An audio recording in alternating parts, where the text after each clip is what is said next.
In 2023, in a quiet town somewhere in the middle of the country, my life still looked normal from the outside. I was married. I had a home. I had someone I believed I would grow old with. If you saw us back then, you probably would have thought we were one of the lucky ones. The kind of couple that still laughed in grocery store aisles, still held hands without thinking about it. And for a long time, I thought that too. But when I look back now, I can see that year as the point where everything tilted. Not all at once. Not with a single moment that screamed disaster. More like a slow shift under my feet. The kind you don't notice until you're already falling. I didn't wake up one morning planning to ruin my marriage. I didn't think I was capable of betraying someone I loved. That's part of what makes it so hard to live with. Because I wasn't unhappy. I wasn't trapped. I wasn't searching for an escape. I loved my husband deeply. Honestly, I was the clingy one. I wanted to be around him all the time. He was my best friend, my comfort, my person. Even now, saying that hurts, because it makes the rest of it harder to explain. Our marriage wasn't perfect, but it was happy. We didn't have children. It was just the two of us. We built our days around each other. Little routines, late-night talks, weekend trips when we could afford them. He used to look at me like I was the only steady thing in his life. And in some ways, I was. That year, money had been tight. He had been struggling with work, bouncing between jobs that never seemed to last. Some of it wasn't his fault. Some of it. I don't know. Life just kept knocking him down. I could tell it weighed on him. He didn't say it much, but I could feel the pressure in the way he went quiet sometimes, in the way he stared at bills like they were written in another language. So when an opportunity came up for me, a better position, better pay, it felt like a gift. It felt like relief. Like maybe this was the thing that would finally stabilize us. I remember telling him, this could be our fresh start. And he smiled. He seemed proud of me. Maybe even grateful. At the time, it felt like we were stepping forward together. I didn't realize I was stepping into something else entirely. The job was in a new environment, with people I didn't know yet, and the person leading the team was someone much older than me. Someone established, respected. He wasn't the type of person you question. He wasn't loud or charming in an obvious way. He was just present. Involved. Paying attention. At first, I told myself it was professional. He was helpful. Supportive. He made sure I wasn't lost in the beginning. And I felt indebted. That's the word I keep coming back to now. Indebted. Because when someone opens a door for you, especially when your life feels fragile, it's hard to know where gratitude ends and obligation begins. I told my husband about him early on, in passing. Nothing dramatic. Just normal work talk. Everyone's been nice. My supervisor is a little intense, but helpful. My husband didn't seem concerned. Why would he be? Neither was I. Not really. But there were moments. Little ones. Things that made me pause. The extra calls. The way conversations shifted just slightly away from work. The way he wanted my attention more than seemed necessary. I remember thinking, this is awkward. I remember telling myself, he's just friendly. And then telling myself, don't be paranoid. He's married. He has a family. That should have been enough of a boundary. It wasn't. I didn't understand then how quickly lines blur when you don't draw them firmly. The part one struggle with most is how ordinary it all felt at first. There was no dramatic secret romance. No passionate movie moment. Just small permissions I didn't realize I was giving. Responding when I didn't need to. Laughing when something wasn't really funny. Letting him take up space in my day. And then, one week, my husband had to travel for work. It wasn't unusual. Just a short trip. A few days away. I remember standing in our kitchen while he packed, making sure he had everything, reminding him to call me when he arrived. He kissed my forehead and said, "It'll be quick. I'll be back before you know it." I believed that. I thought that week would just be lonely in a simple way. I didn't know it would become the week that split my life into before and after. The first night he was gone, I came home from work earlier than usual. I mentioned it casually to my supervisor. Something about not wanting to stay late because I'd be alone. It seemed like nothing. Just honesty. Just small talk. That evening, my phone rang. His name was on the screen. I almost didn't answer. But I did. And that call, it didn't feel dangerous at first. It felt uncomfortable. Then confusing. Then wrong. He said things I wasn't prepared for. Personal things. Things that made my stomach tighten.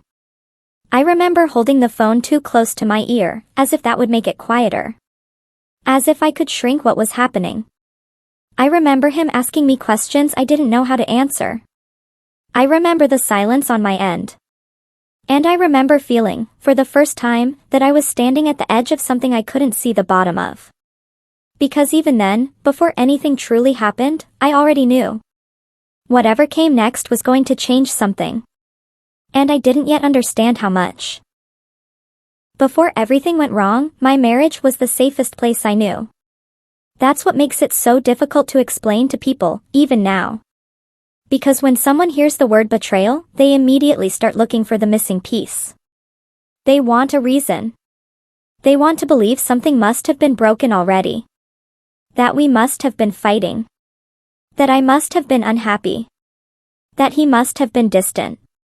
But the truth is, we weren't like that. Not then. We had been married for 5 years, and those years weren't filled with drama. They were filled with ordinary closeness. The kind that feels almost boring in the best way. We knew each other's routines. We knew the sound of the other person moving around the house before we even saw them.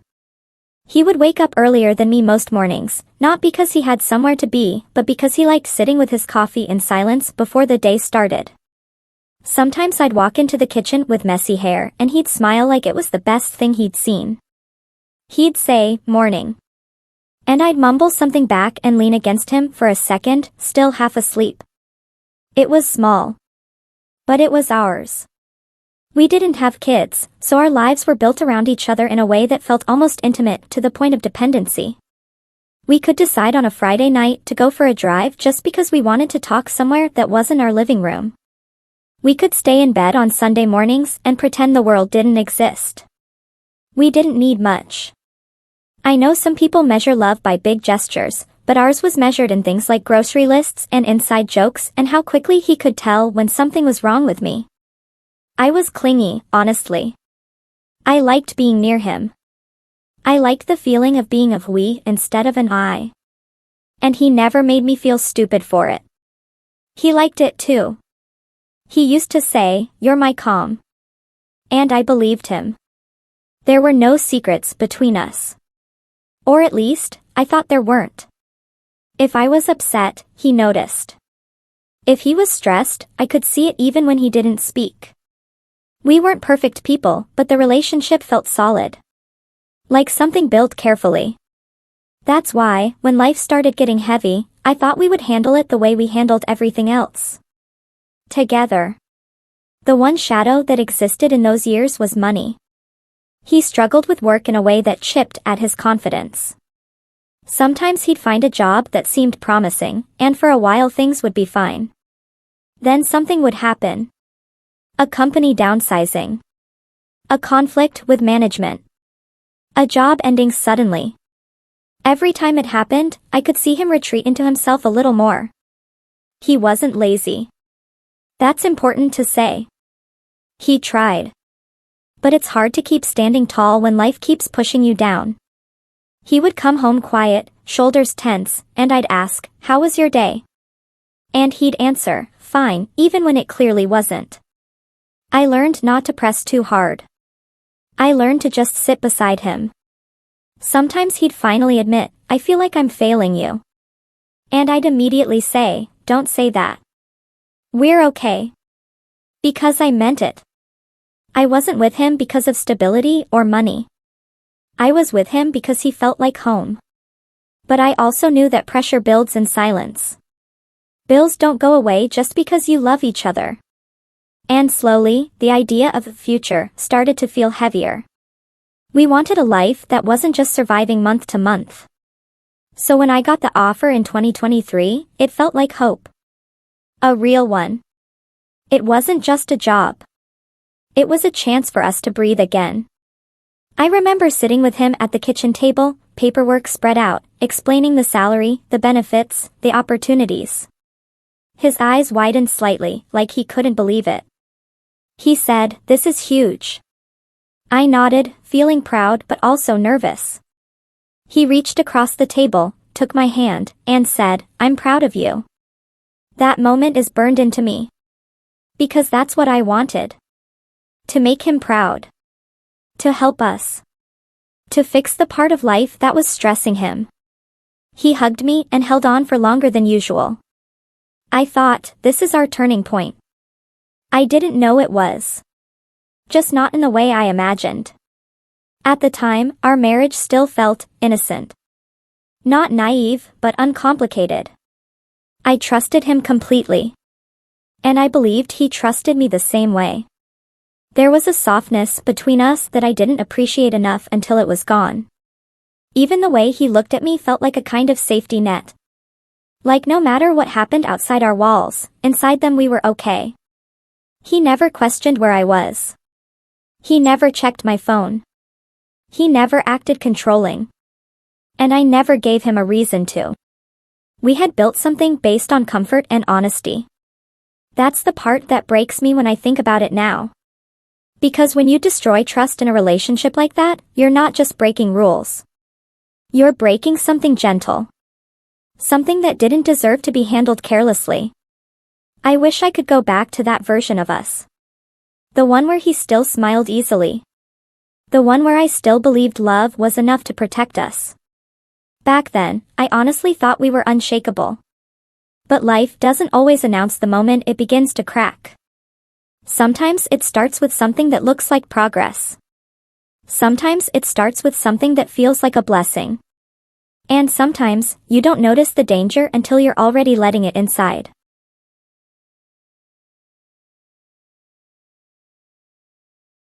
The new job felt like stepping into a different version of my life. I remember the first morning clearly. Sitting in my car outside the building, hands on the steering wheel, taking a deep breath before going in. It wasn't just nerves. It was the weight of knowing this mattered. This wasn't a casual change. It wasn't just something to pass the time. This was supposed to be our way forward. The office was bigger than anywhere I'd worked before. More structured. More polished. People moved quickly, like they all knew exactly where they belonged. I didn't. I felt like an outsider pretending not to be. But I was determined. I told myself I would prove I deserved to be there. That's when I first met him properly. The person who had pulled me into the team. I'm going to call him Daniel here, just for the sake of telling this clearly. Daniel wasn't the type of man people would describe as charming. He wasn't flashy or warm in an obvious way. He was older. Confident. Established. The kind of person who didn't have to raise his voice to be listened to. He greeted me with a firm handshake, introduced me to people, and made it clear that I was part of his group. "You'll do well here," he said, like it was a simple fact. At the time, I felt relieved. I thought, okay. I'm not alone. He had a way of positioning himself as someone dependable. Someone who took responsibility. I learned quickly that he wasn't very comfortable with technology. He would get frustrated with systems, with software, with even basic things that most people my age did without thinking. So I helped. At first, it was small. Fixing a document. Showing him how to access a file. Explaining something he forgot. He would thank me every time, sometimes more enthusiastically than necessary. "You're a lifesaver," he'd say. I'd laugh awkwardly and shrug it off. It felt harmless. And honestly, it felt good to be useful. I was still new. Still trying to earn my place. Helping him gave me a sense of value. But it also meant he sought me out more and more. It became a pattern. A message here. A call there. Little interruptions that added up. I noticed he didn't ask other people as much. He asked me. At first, I told myself it was because I was the newest, the most available, the most eager to assist. I didn't want to assume anything else. I didn't want to sound ungrateful. Because the truth was, I felt indebted to him. That's what complicated everything from the beginning. Daniel hadn't just become my supervisor.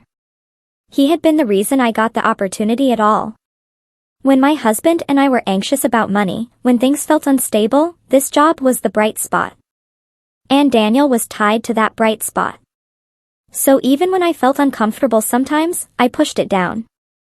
I told myself, don't make problems where there aren't any. I remember mentioning him to my husband one evening while we ate dinner. "Everyone's been helpful," I said. "The team leader is very involved. He checks in a lot." My husband glanced up. "That's normal. He wants you to do well." I nodded. "Yeah, he's just intense." It really did seem normal. I didn't feel threatened. If anything, I felt grateful. Daniel had a family. He spoke about them often enough.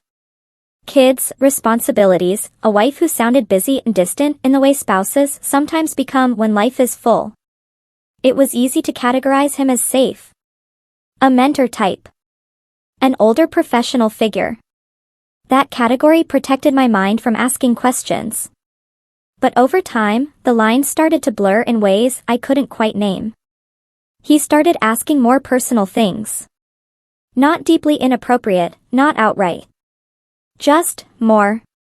"How's your husband doing? Do you ever feel lonely when he's working? Are you happy?" They weren't questions I expected from someone in his position. But he asked them casually, as if they were just conversation. And I answered. Because I didn't know how not to. It's strange how quickly you can normalize something when it arrives slowly. Nothing happened overnight. It was gradual. He'd stop by my desk more than necessary. He'd call after hours with some excuse about work and then drift into other topics.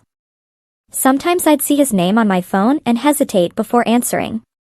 Not because he was doing something obvious. Because something about it didn't sit right. But then I'd remind myself, he helped you. He trusts you. Don't be rude. That sense of obligation is powerful. It makes boundaries feel selfish. And the truth is, I didn't want to lose what I had gained. This job was stability. This job was our future. So I kept being available. Kept being polite. Kept ignoring the little signals in my stomach. There was one moment, early on, when I almost said something sharper. He had asked me to stay late to help with something that easily could have waited. I said, I should probably go. My husband's expecting me. Daniel smiled in this calm way and replied, he can wait. This is important. It wasn't aggressive. But something about the certainty in his voice made my skin prickle. I laughed awkwardly and stayed anyway. On the drive home that night, I remember thinking, why didn't I just leave? But I didn't have an answer that felt simple. I wasn't afraid exactly. Not yet. I was tangled. In gratitude. In ambition. In fear of disappointing the person who opened the door for me. I told myself I was being professional. I told myself it was harmless. I told myself my marriage was strong enough that none of this mattered. But somewhere underneath all of that, a quieter thought began to form. This isn't normal. And if it isn't normal, what is it becoming? I didn't know then. I only knew that I had entered a new world, and the rules inside it weren't as clear as I wanted them to be. At first, I kept waiting for things to settle. I thought once I was more established in the job, Daniel would stop hovering. I assumed the extra attention was temporary, just part of me being new. But it didn't fade. It increased. It wasn't dramatic. It wasn't a sudden shift. It was slow. Like water rising around your ankles before you realize you're standing in something deeper.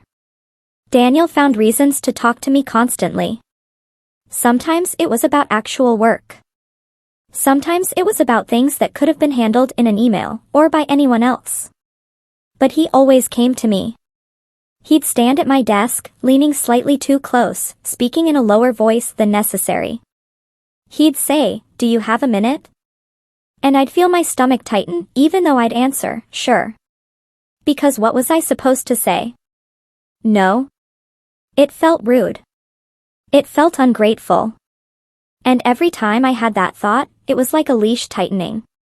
The more I helped him, the more he relied on me.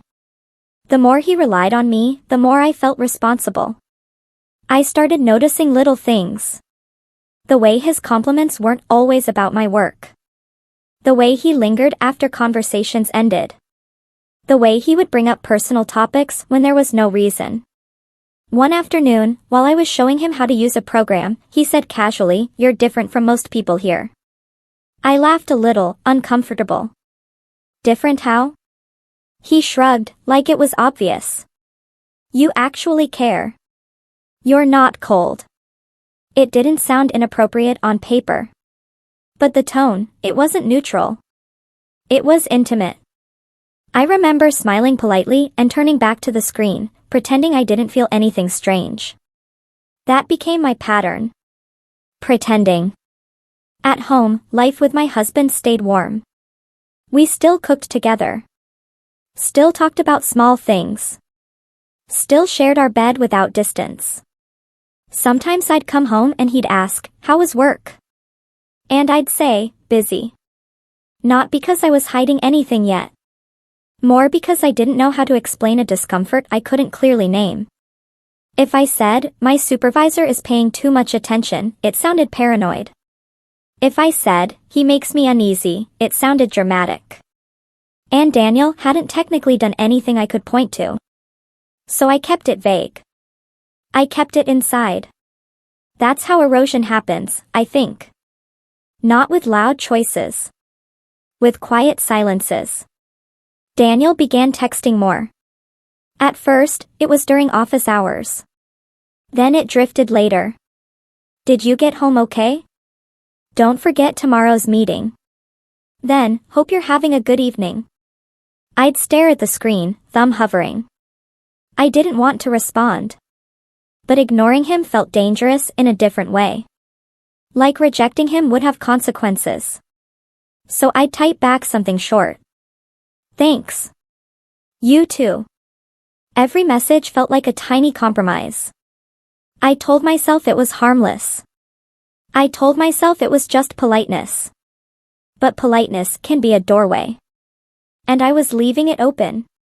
He started calling sometimes, too. Usually with an excuse. "I'm stuck on something. Can you help?" I'd answer, thinking it would be quick. But then he'd drift. "So, how's your husband? Is he working right now? Do you ever get tired of carrying everything?" Those questions sat in the air in a way that felt heavy. Like he was searching for weakness. I remember one night, sitting on the edge of our couch with the phone pressed to my ear, hearing his voice while my husband was in the other room. And I felt wrong. Not because I was cheating. Not yet. But because I was letting someone else into my space. Into my time. I ended the call quickly that night, making up an excuse. Afterward, my husband asked, "Who was that?" I said, "Just work stuff." He nodded, trusting me completely.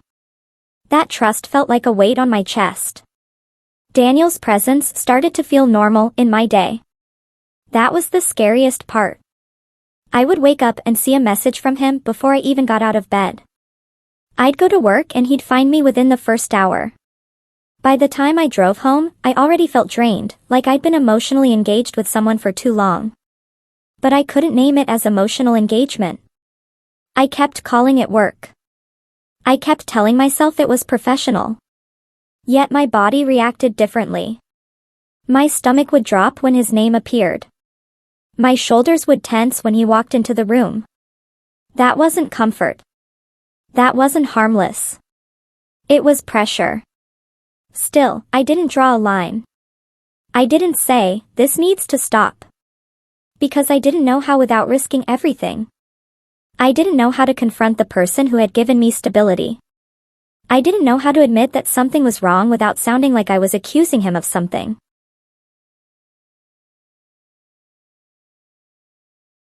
And maybe part of me didn't want to. That's hard to confess.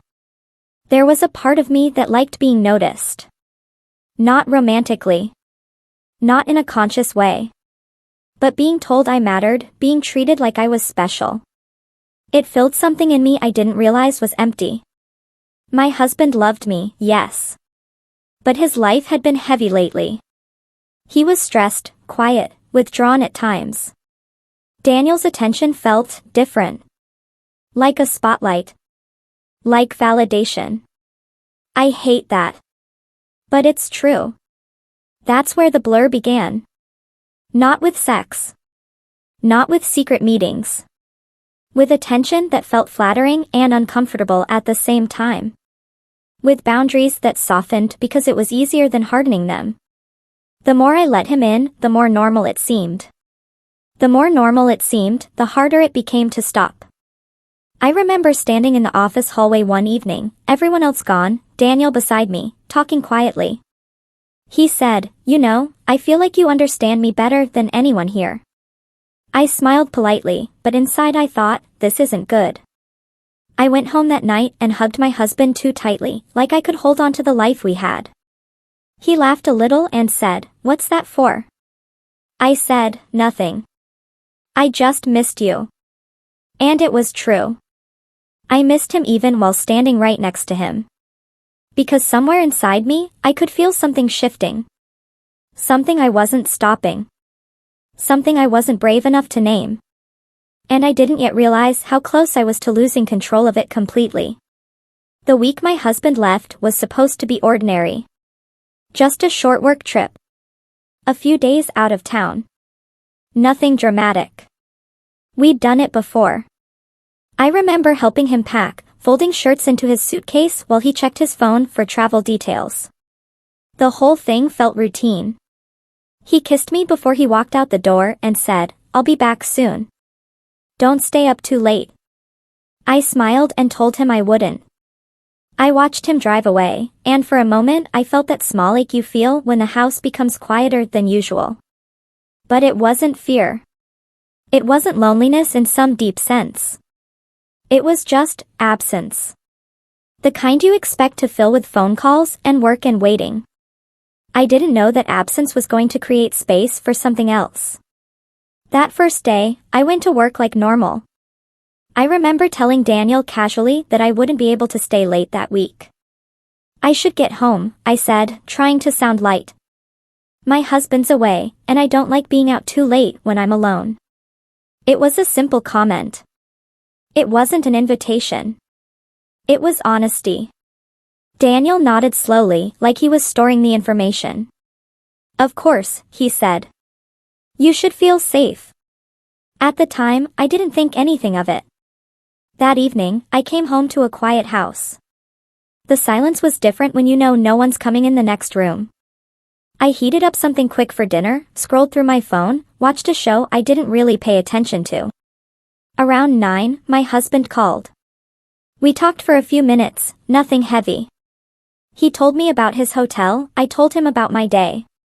He said, "I miss you." I smiled into the phone. "I miss you too."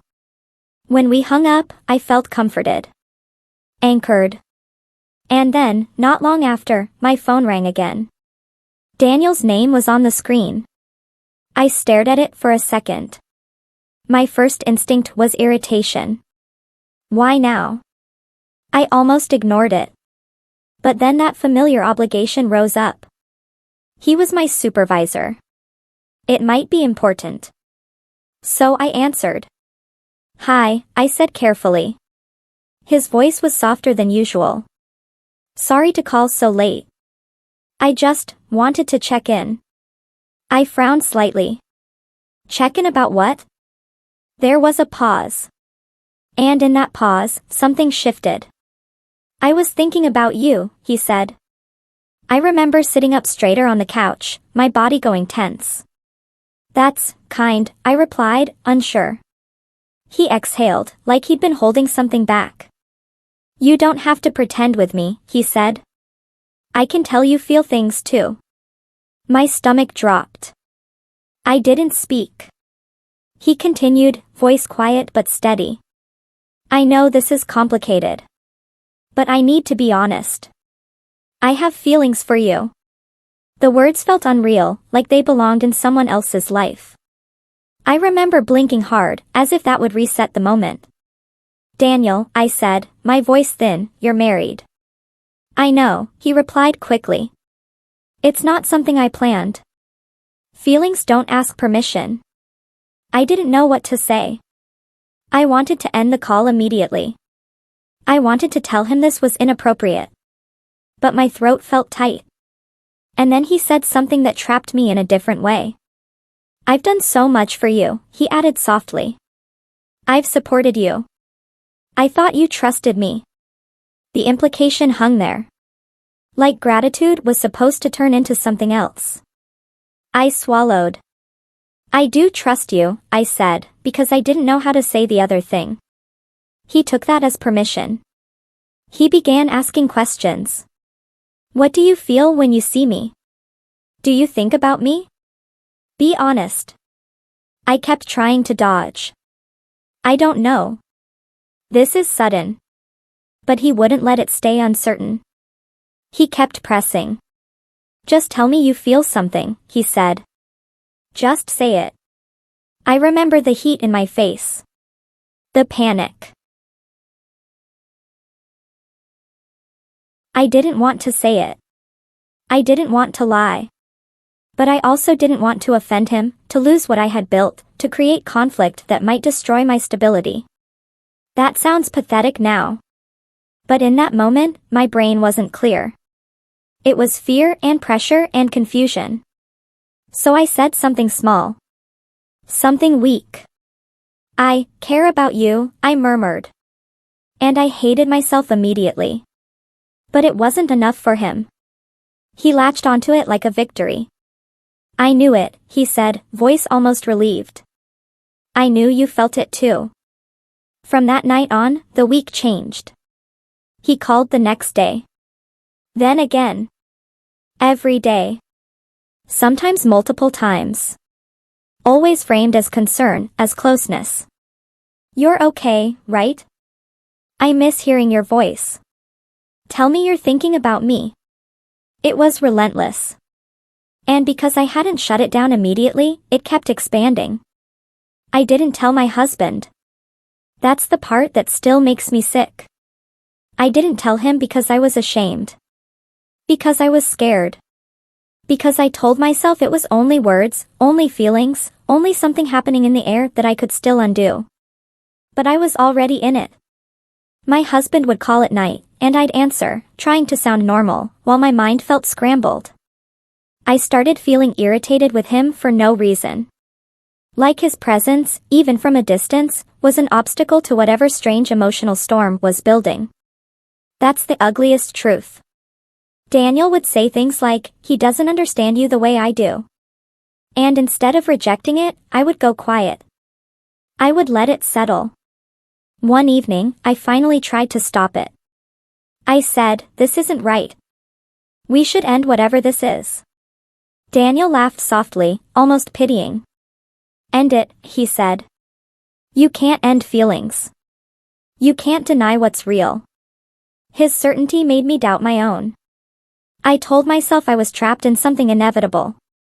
But in hindsight, I see it clearly. I wasn't trapped by fate. I was trapped by my own inability to be firm. By the fear of consequences. by weakness. That week, while my husband was away, I let someone else invade the space where my marriage was supposed to live. And even though nothing had fully happened yet, I could feel the ground giving way. I could feel that I was walking somewhere I wouldn't be able to easily return from. And the worst part was, I still hadn't found the courage to tell the person I loved most. It's hard to explain what happened next without people filling in the blanks with the wrong picture. When most people hear affair, they imagine something passionate. Secret meetings. Desire. A choice made in heat. That wasn't what it felt like. It didn't feel like romance. It felt like losing control of my own boundaries in slow motion. After that week started, it became like Daniel was everywhere. Not physically, but emotionally. My phone would buzz before I even got to work. A message. A call. A question. Did you sleep okay? Are you thinking about me? Say it again. It was constant. At first, I tried to keep my responses vague. Short. Neutral. But Daniel didn't accept neutral. Neutral wasn't enough. He needed reassurance, like he was feeding on it. And I gave it, piece by piece, because I didn't know how to stop without making him angry. Or maybe, without facing what it meant. He would say things like, I need to know you're not pulling away. And if I didn't respond quickly, he would call. If I didn't answer, he'd send another message. I'm worried. Don't ignore me. I thought you cared. It was exhausting. And the strange part was that exhaustion didn't make me stronger. It made me weaker. Because when you're emotionally worn down, it becomes easier to comply than to fight.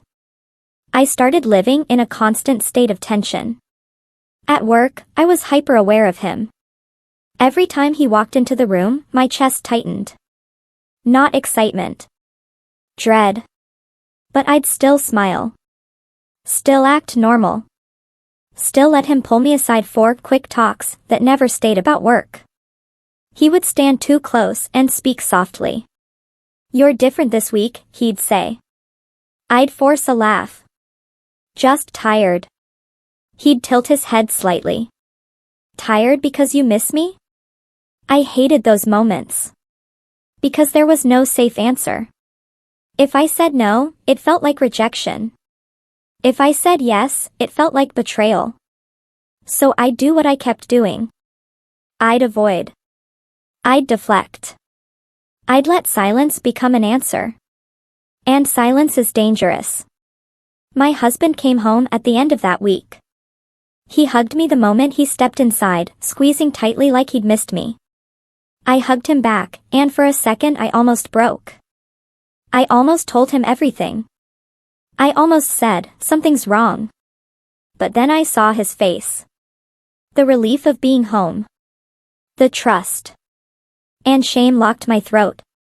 So I said nothing. Life went back to normal on the outside. But inside me, something was splitting. Daniel didn't stop when my husband returned. If anything, he intensified.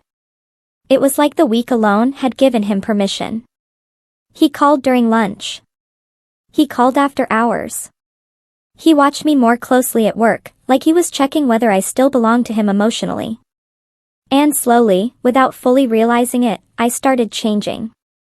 Not in some dramatic way. In small, ugly ways. I became distracted at home.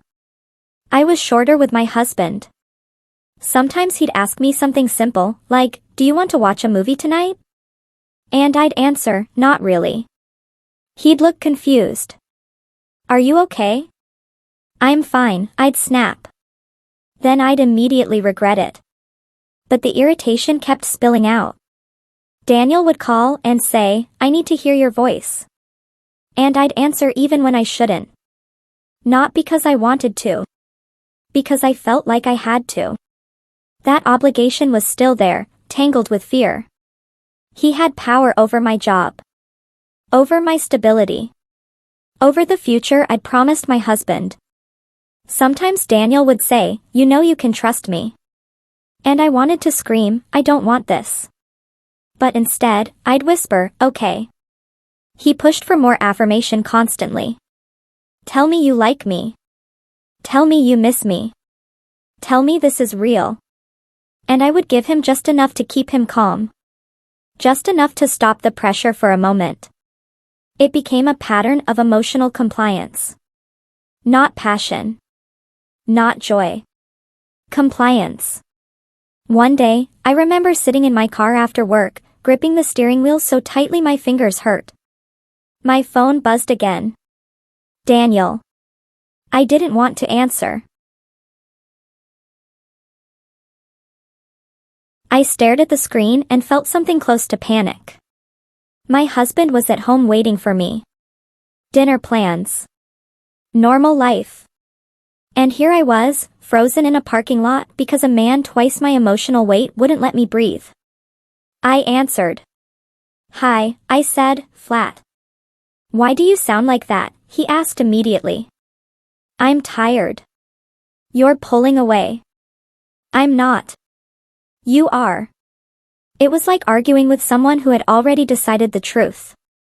I don't think we should keep doing this, I said suddenly, voice shaking. There was a pause, then a soft laugh. Doing what? He replied. Feeling? My throat tightened. This isn't right. You're overthinking, he said. This is natural. People feel things. You can't pretend you don't. I wanted to tell him, I can. I should. But he kept going. You're telling me you don't feel something when you talk to me? Silence. He took the silence as agreement. That's what I thought, he murmured. Every conversation ended that way. With him rewriting reality until I doubted my own. The worst part was how it started bleeding into my marriage. Not because I was falling in love with Daniel. Because I was dissociating from my husband. My husband became the person who represented guilt. Daniel became the person who represented pressure. And I was stuck between them, failing both. Sometimes my husband would touch my arm gently and I'd flinch, not because of him, but because I was constantly on edge. He noticed. One night, he said quietly, "You've been different lately."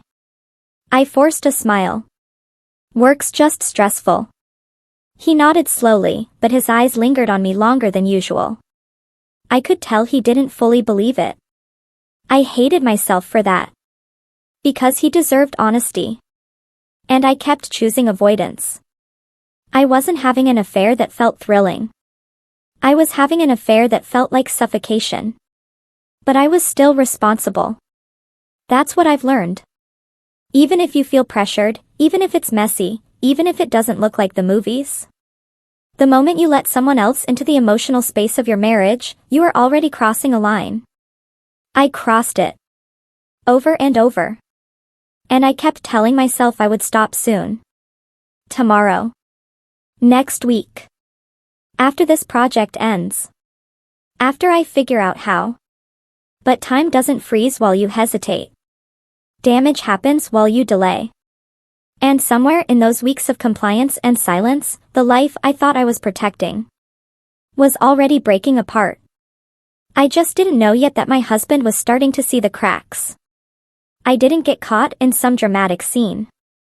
There was no hotel room. No lipstick on a collar. It was quieter than that. Which somehow made it worse. Because it meant the betrayal wasn't exposed through chaos. It was exposed through truth finally reaching the surface. I still don't know exactly what my husband saw first.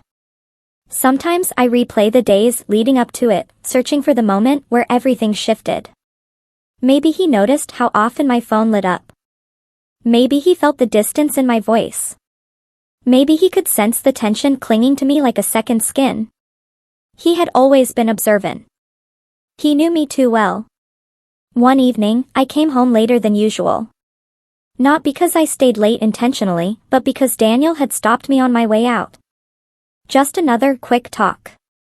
By the time I walked through the door, my husband was sitting on the couch, the room dim except for the glow of the TV. But he wasn't watching. He looked up slowly.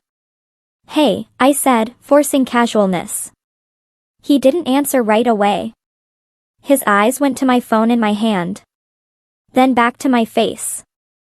How was work? He asked. Fine, I said too quickly. A pause. Then he said something that made my stomach drop. Who's Daniel? The air changed instantly. I froze. I tried to keep my expression neutral, but I could feel my pulse in my throat. What? I said, like I didn't understand. He leaned forward slightly. Who is he? He repeated. My mind raced. Maybe he heard the name somewhere. Maybe it was harmless. So I tried to act normal. My supervisor, I said carefully. Why? My husband's jaw tightened. Why is he calling you at night? Silence. My mouth went dry. I opened it, closed it again. It's work stuff, I said. He nodded once, slowly, like he'd expected that answer. Then he reached for something on the coffee table. My phone. He had it. I hadn't even realized it was there. He held it out, screen facing me. A string of missed calls. Messages. Nothing explicit in words, not the way people imagine. But enough. Enough attention. Enough intimacy. Enough proof that this wasn't normal. My chest started to tighten. I began. Don't, my husband said sharply. The tone made me stop cold. I'm not stupid, he continued, voice low. I know what this looks like. I felt the room spinning slightly. I didn't, I whispered. He stood up, suddenly, pacing a few steps away, hands running through his hair. Tell me the truth, he said. The way he said it, it wasn't anger yet. It was something worse. Fear. The fear of someone about to lose the thing they believed in. I could have lied. I could have minimized. I could have tried to twist it into something smaller. But I looked at him and realized it was already too big. So I broke. I'm sorry, I said, voice cracking. He stopped pacing and turned toward me slowly. His face was unreadable. Sorry for what? He asked. And that question felt like a door. Once I answered it, there was no going back. I swallowed hard. He said he has feelings for me. My husband stared. For a moment, I thought he didn't hear. Then his expression shifted into something sharp and wounded. And you? He asked. I hesitated. That hesitation was enough to destroy whatever hope was left. His voice rose slightly. And you? Tears blurred my vision. I didn't stop it, I admitted. I should have stopped it. He let out a sound that wasn't quite a laugh. More like disbelief. You didn't stop it, he repeated. I started speaking quickly, stumbling over words. It wasn't like I didn't plan it. He kept calling. He kept pushing. I was scared too. My husband held up his hand. Stop, he said. The word landed like a slap. He backed away, as if being near me was suddenly dangerous. Then he said quietly, so you betrayed me. Hearing it, that plainly made my stomach twist. I tried to step toward him. Please, I said. It wasn't physical. He snapped his head toward me.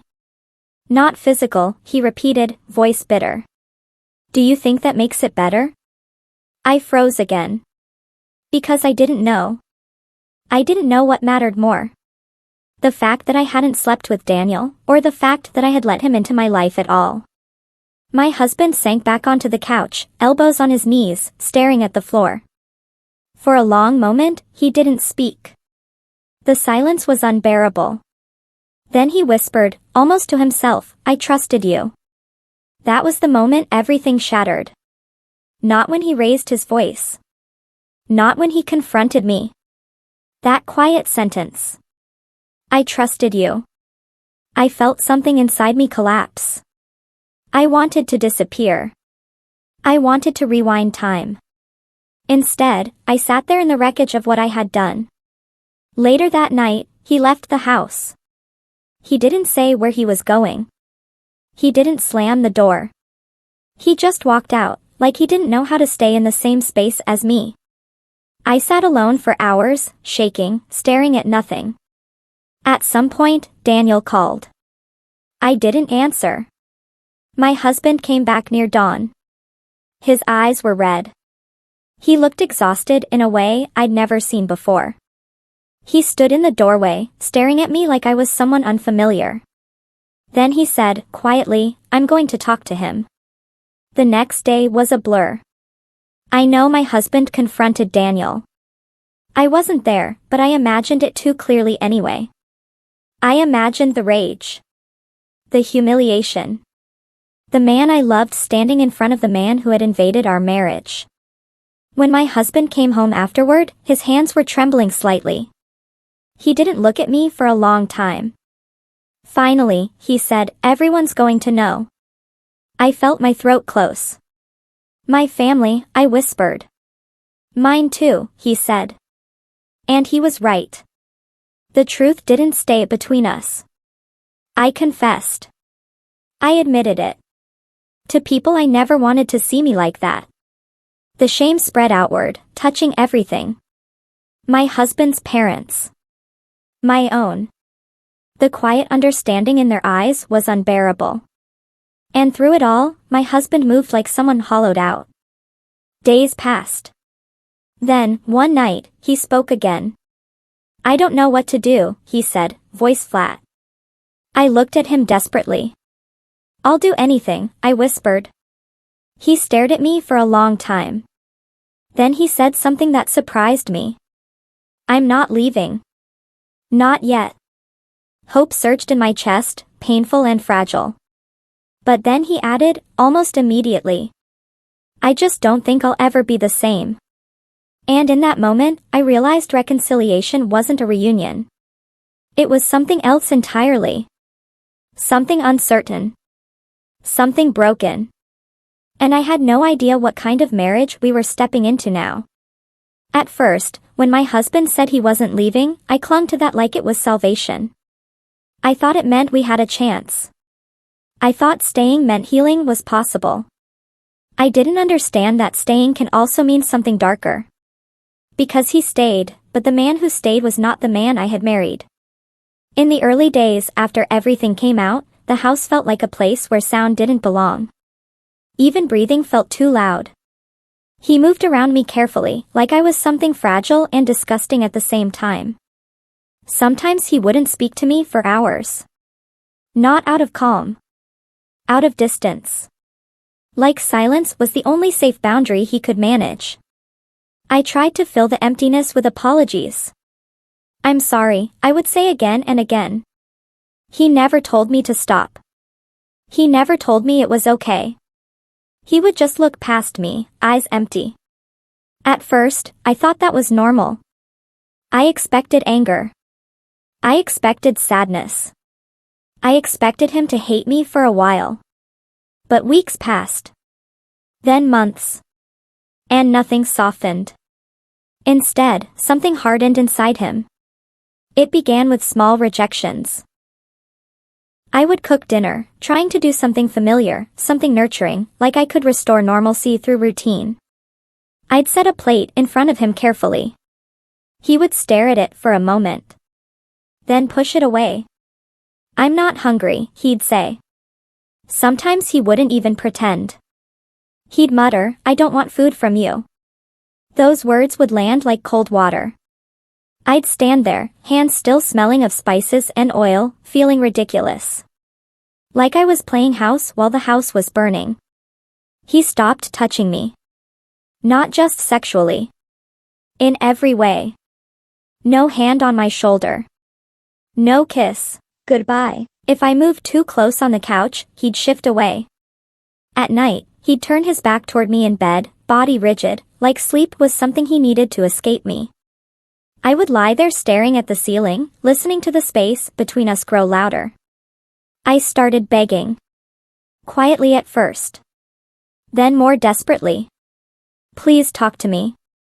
Please don't shut me out. He would answer sometimes, but never in the way I wanted. One night, I whispered, "Do you think we can ever get past this?"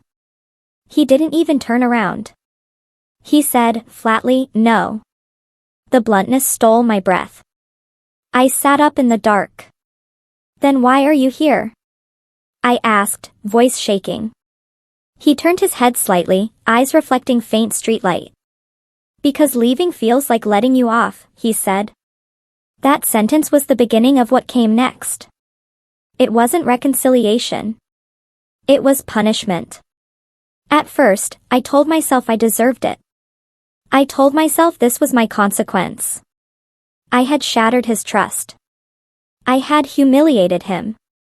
I had changed his life. So I absorbed everything. Every cold look. Every sharp word. Every silence. As if suffering was a kind of repayment. But suffering doesn't heal anyone. It just corrodes. He started bringing it up in ordinary moments. We'd be in the grocery store, and I'd reach for something, and he'd say quietly, "Is this what you bought when you were thinking about him?" We'd be driving, and a song would come on, and he'd mutter, "Maybe this was playing when you were acting like a fool." It was relentless. Not loud, always. But constant. Like a bruise being pressed again and again. Sometimes, out of nowhere, he would say, "I should divorce you." The first time, I burst into tears immediately. "No," I begged. "Please don't." He stared at me with something like satisfaction, as if my panic proved something. "I can do it any time," he said. "You know that, right?" I nodded, sobbing. He didn't comfort me. He just watched. It became a weapon. Divorce wasn't a decision he was making. It was a threat he kept in his pocket. A leash. I lived in fear of the next time he'd pull it out. I tried to suggest therapy once, carefully, like stepping onto thin ice. "I think, maybe we should talk to someone," I said. He looked up slowly. "To someone," he repeated. "A counselor," I whispered. "A professional."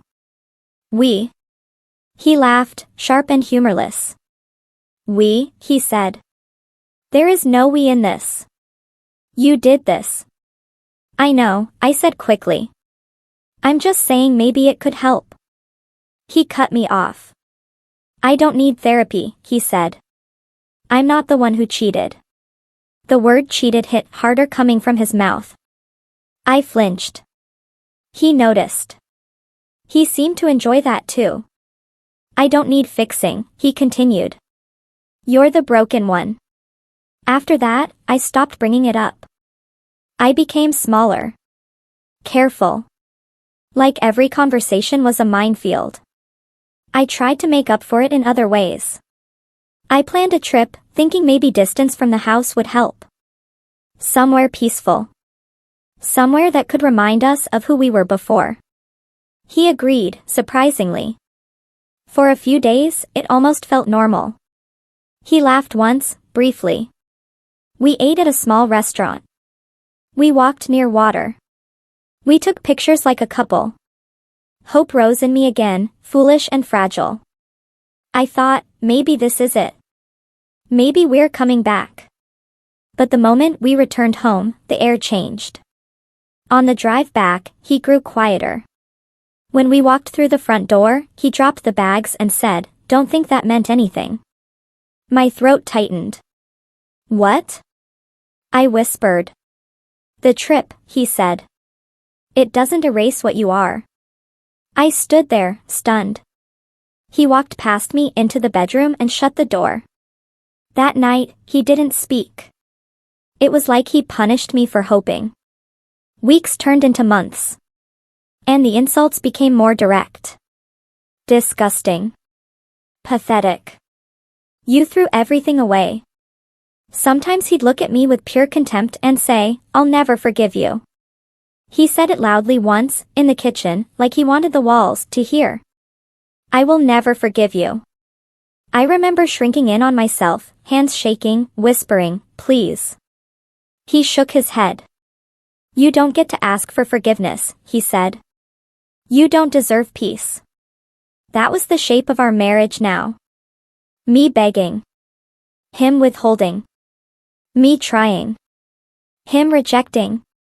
I lived in constant anxiety, measuring my words, my movements, my tone. I became someone apologizing just for existing. And he became someone who seemed to survive by reminding me that I had ruined him. Sometimes I would look at his face when he was alone, when he thought I wasn't watching. He looked tired. Haunted. Not satisfied. Not healed. Just stuck. And that scared me more than the anger. Because anger has motion. Anger can burn out. But this was something colder. This was a marriage frozen in the moment of betrayal. No growth. No rebuilding.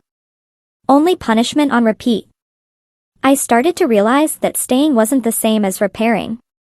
That love wasn't returning. It was just being held hostage. And somewhere inside that prison, a question began forming quietly, one I was terrified to ask.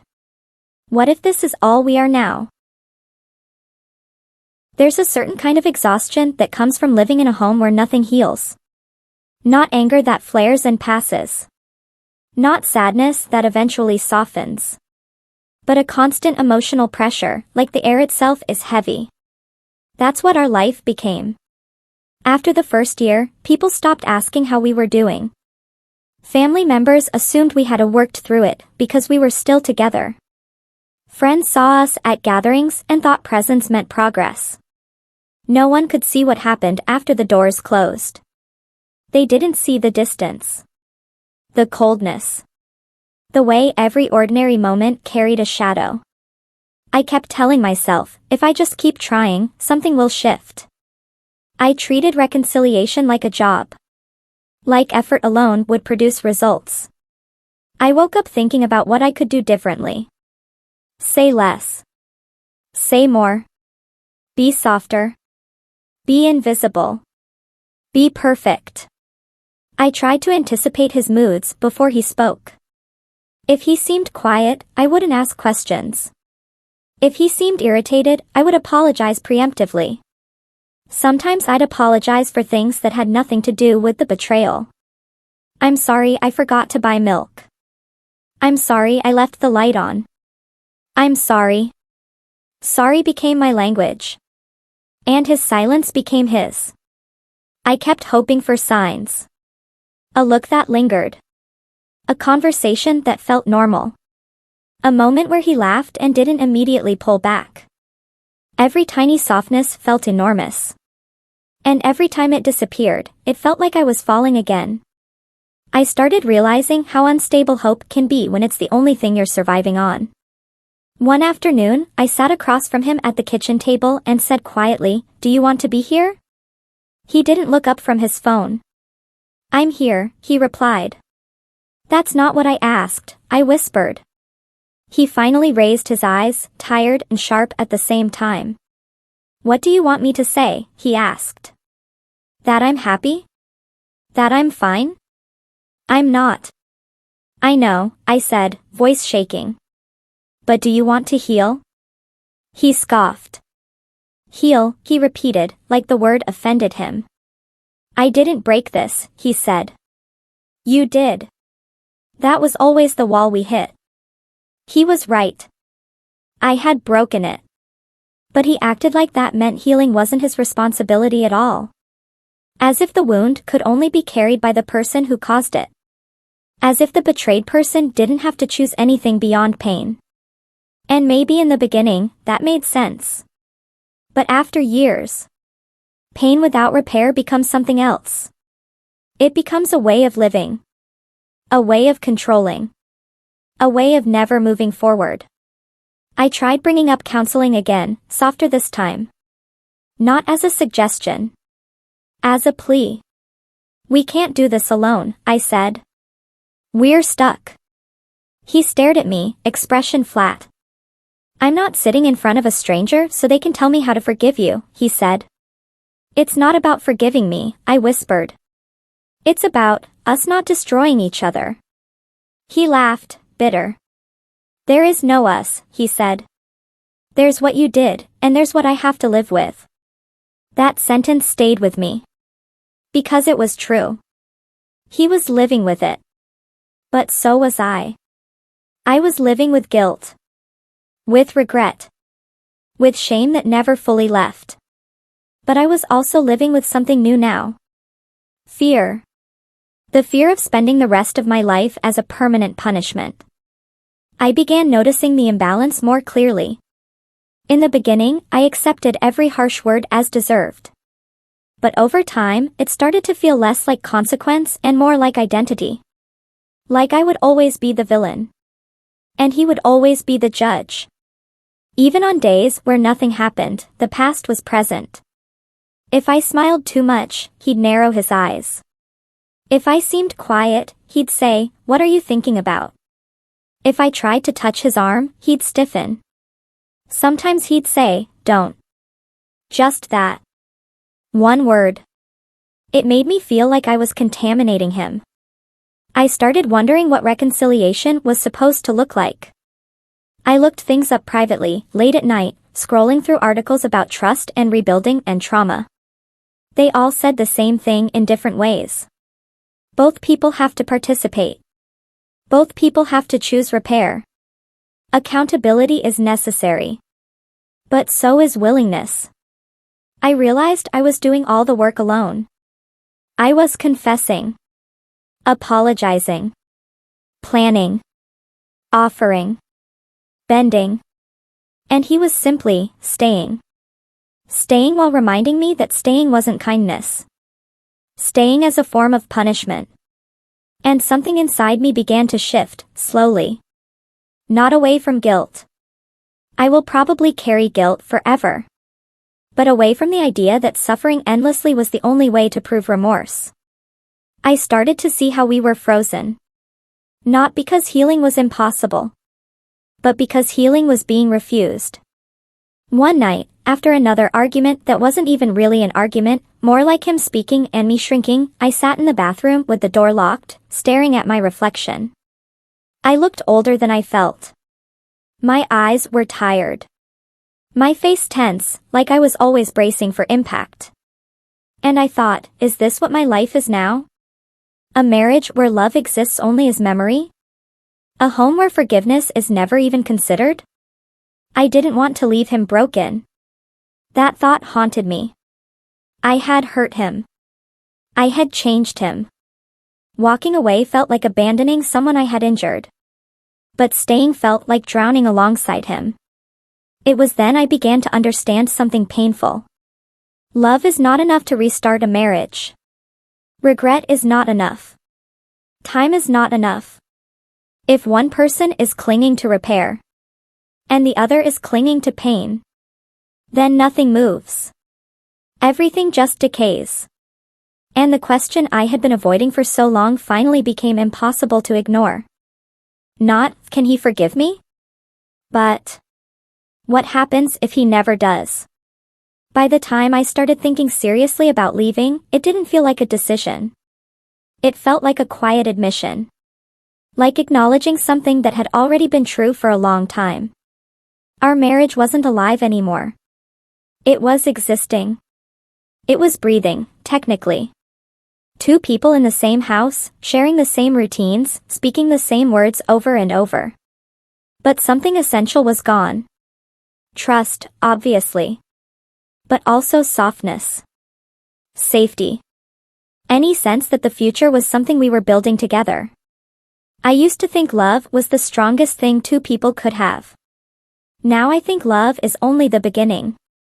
Because love doesn't automatically survive betrayal. And love doesn't automatically survive resentment either. The strangest part is that I still loved him. Even after everything. Even after the insults. Even after the coldness. I loved him in the way you love someone you've built your life around, even when the life is falling apart. Sometimes I would watch him doing something ordinary, washing a dish, tying his shoes, scrolling through his phone, and I would feel this sharp grief. Like I was watching a version of him I could never reach anymore. He wasn't cruel all the time. That's what made it harder. There were moments when he was quiet instead of sharp. Moments when he seemed tired rather than angry. Sometimes he would look at me with something almost like sadness, and for a second I would think, maybe he's softening. Maybe he's getting closer to forgiveness. But then something would flicker. He'd remember. And the wall would return instantly. One night, after dinner, he sat across from me, staring into his glass. Out of nowhere, he said, "Do you ever think about what you did?" I swallowed. "Yes," I said quietly. "Every day." He nodded slowly. "I think about it too," he murmured. I waited, heart pounding, unsure if he was about to open up or attack. Then he added, "I think about how stupid I was to trust anyone." The words were directed at me, but they were also directed at the world. At love itself. I felt tears sting my eyes. "I never wanted to destroy you," I whispered. He looked up sharply. "But you did," he said. That was always where it ended. A dead stop. No bridge. Just the fact. You did. And he was right. I had. That truth didn't change. The mistake didn't vanish. But I started realizing something else could also be true at the same time. I could be responsible. And still not deserve to be emotionally buried alive forever. For a long time, I thought staying was the only way to prove remorse. Like leaving would be cowardice. Like divorce would be abandonment. Like if I walked away, it would mean I didn't care about the damage I caused. But the longer we stayed like this, the more I wondered. Was staying actually helping him? Or was it just keeping the wound open? Because he wasn't healing. He wasn't rebuilding. He wasn't moving forward. He was circling the same pain, pressing into it, using it as proof of what he had lost. And I was trapped in the role of the one who had to absorb it. It was like our marriage had become a courtroom that never adjourned. He was the judge. I was the accused. And the verdict had already been decided. Guilty. Always. Sometimes I'd imagine another decade of this. 10 more years of silence. 10 more years of flinching at his tone. 10 more years of hoping for softness that never comes. And I felt something inside me go cold with fear. Not fear of being alone. Fear of disappearing. Of becoming nothing but a permanent apology. I thought about the woman I was before this. Before shame became my identity. Before my home became a place of tension. Before love turned into something transactional, pain exchanged for presence. I remembered how we used to laugh. How easy it once felt. And that memory hurt more than anything. Because it proved what we had lost was real. And what we were living now wasn't life. It was punishment stretched across years. One evening, I sat in the car outside our house after work, hands resting in my lap, staring at the front door. I didn't want to go inside. Not because I was afraid of being yelled at. Because I was tired of being unseen. Tired of being hated. Tired of waiting for forgiveness that might never come. I thought about what divorce would mean. It would mean admitting the marriage couldn't be restored. It would mean accepting that love doesn't always get a second chance. It would mean letting him go. And that felt unbearable. But staying meant something too. Staying meant choosing a life where neither of us could breathe. Where he remained broken.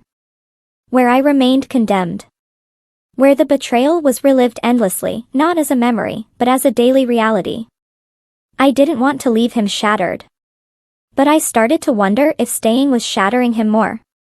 If my presence was a constant reminder of the worst moment of his life. If every day beside me was just another day he couldn't escape what happened. And then another truth surfaced, quiet but undeniable. Maybe forgiveness isn't something you can force. Maybe some betrayals can't be repaired. Maybe reconciliation isn't always the moral ending. Sometimes the moral ending is letting go. Not because you don't care, but because you do. Because you recognize that love cannot survive as a prison. I still don't have a clean answer. I still don't know what the right choice is. All I know is that I stood at the edge of a decision, realizing that neither staying nor leaving would erase what I did. Nothing could. The betrayal would always exist in the history of us. The only question left was what we were going to do with the ruins. And I keep coming back to the same thing, over and over. If someone breaks trust once, do they deserve to be punished forever? Or does refusing to heal become its own kind of betrayal?